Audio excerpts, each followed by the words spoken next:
এই মুহূর্তে চলে এসেছি পুণ্যক্ষেত্র ত্রিবেণীর সেই পবিত্র যে গঙ্গা এবং সরস্বতীর মিলনস্থল। আমরা জানি এখানে অন্তঃসলীলা যমুনা সেই পুণ্য সঙ্গম স্থলে আমরা এসে উপস্থিত হয়েছি।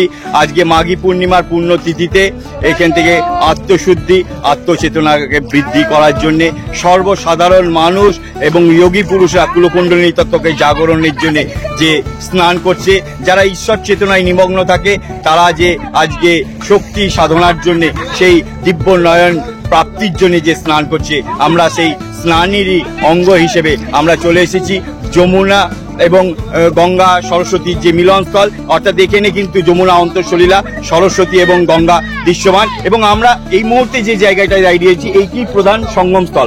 অর্থাৎ কিনা আমাদের পশ্চিম দিকে প্রবাহিত হয়ে গেছে সরস্বতী নদী এবং আমরা এই পূর্বে প্রবাহিত দেখতে পাচ্ছি গঙ্গা নদী। সুতরাং এই স্থানটাই পবিত্র সেই ক্ষেত্র, এই স্থানটাই পবিত্র সেই সঙ্গমস্থল, যেখানে আত্মসাধনের জন্য আত্মচেতনতা বৃদ্ধি করার জন্য কুলকুণ্ডলিনীর সুপ্ত শক্তিকে জাগরিত করার জন্য একাধিক ত্রিকালজ্ঞ ঋষি মণিরা যেখানে স্নান পর্ব সারে, যেখানে সাধনা করে, সেইখানেই আমরা এসেছি।